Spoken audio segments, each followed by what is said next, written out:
चलकर देखा है मैंने अपनी चाल से तेज साहब, लेकिन वक्त और तकदीर से आगे निकल न का।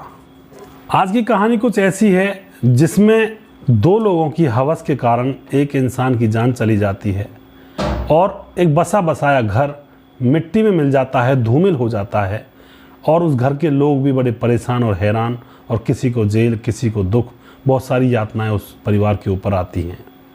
रात में सासू को पत्नी समझकर दामाद ने उनके साथ बना लिए संबंध, और फिर पत्नी यह सब देख रही थी और उसके बाद जो होता है, एक इंसान की जान चली जाती है और दोस्तों बहुत बड़ा बवाल मच जाता है उस परिवार के अंदर।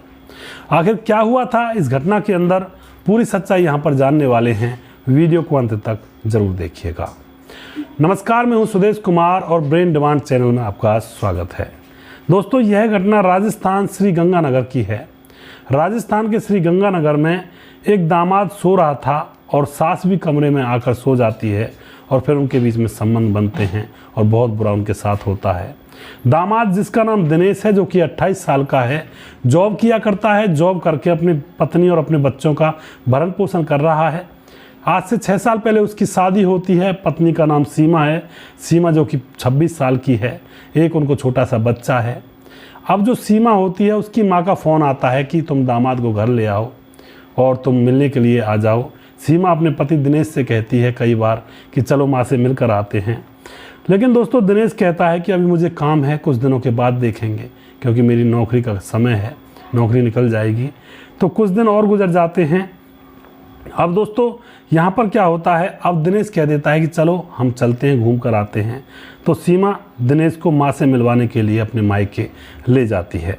वहाँ जाकर उनकी चाय पानी होती है, खातिरदारी होती है, और ससुर साले भी काम पर गए हुए थे, वह भी शाम को वहाँ पर आ जाते हैं। आकर देखते हैं कि रिश्तेदार घर में आया है और उसका स्वागत करते हैं और खूब बातें करते हैं। एक जगह बैठ कर के हंसी खुशी वह सारे लोग बैठते हैं। अब दोस्तों रात को जब सोने का समय आता है तो सभी लोग अपनी अपनी जगह पर सोने चले जाते हैं, और जो सीमा होती है वह अपनी माँ के साथ उसके कमरे में सोने के लिए चली जाती है, और जो दिनेश होता है उसको एक अलग कमरा दे दिया जाता है सोने के लिए, और बाकी परिवार दूसरी जगह सोने के लिए चला जाता है। रात होती है। रात को दिनेश सीमा को अपने पास बुलाना चाहता है, उससे फुसफुसा कर कुछ कहता है कि मेरे पास आ जाना, लेकिन सीमा कहती है कि तुम यहाँ भी नहीं रुकने वाले हो, यहाँ मेरा मायका है, मैं यहाँ तुम्हारे पास नहीं आऊँगी। लेकिन यह सारी बातें दिनेश की सास सुन रही थी। अब रात होती है। रात को दिनेश अपनी चारपाई पर था। सास अब चुपके से जब उसकी बेटी सीमा सो जाती है तो वह उठ करके अपने दामाद दिनेश के कमरे में चली जाती है और उसकी चारपाई पर लेट जाती है। अब जैसे ही वह उसकी चारपाई पर लेटती है तो दिनेश सोचता है उसकी पत्नी सीमा आ गई है, लेकिन एकदम से वह देखता है तो उसको कुछ गड़बड़ी लगती है। तो फ़ोन की लाइट जोड़कर वह देखता है अपनी सास उसके बगल में लेटी हुई थी। एकदम से चौंक जाता है, कहता है तुम यहाँ पर क्यों आई माँ जी? लेकिन सास कहती है कि कोई बात नहीं बेटा, जो भी है ठीक है, अब हम संबंध बनाते हैं। तो यहाँ पर जो दामाद होता है वह फिसल जाता है और फिर सास के साथ उन दोनों के सास और दामाद के संबंध बन जाते हैं।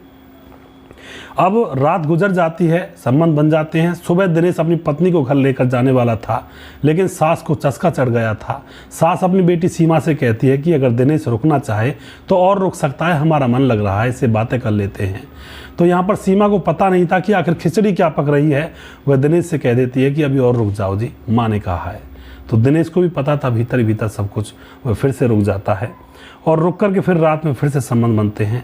3-4 दिन रुकने की यहाँ पर बात होती है। रात को जब सास अपनी खाट से चारपाई से उठकर जाती है तो यहाँ पर सीमा को एक दिन शक हो जाता है और वह देखती है कि उसकी माँ उठ करके कहीं गई है। तो वह माँ के पीछे पीछे चली जाती है और जाकर देखती है उसकी माँ उसके पति के साथ संबंध बना रही है।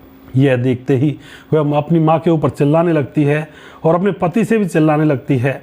जोर जोर से चिल्लाना शुरू कर देती है और एक भारी वस्तु से अपने पति के सिर पर वार कर देती है। उसका पति एकदम से धड़ाम से ज़मीन पर गिर जाता है, और जैसे ही वह गिर जाता है तो वह उसकी नाड़ी नबज बंद हो जाती हैं।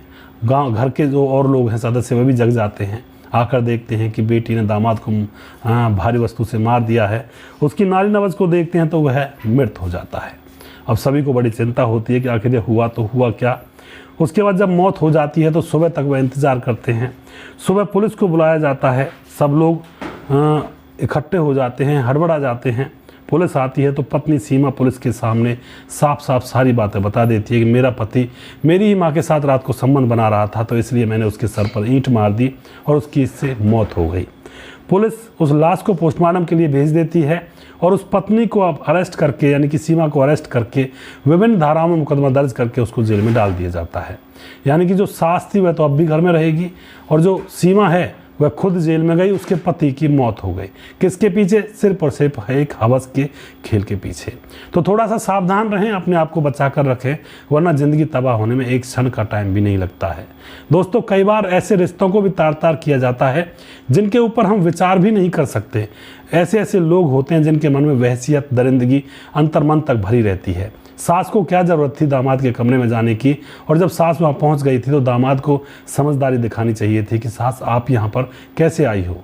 उसको खड़ा हो जाना चाहिए था, उसको बाहर निकाल देना चाहिए था सास को, लेकिन ऐसा नहीं हुआ और यहाँ पर जान देकर कीमत चुकानी पड़ी। दोस्तों, अगला प्रोग्राम बहुत जल्दी फिर से लेकर आऊँगा। तब तक आप खुश रहें, सावधान रहें। जय हिंद, जय भारत।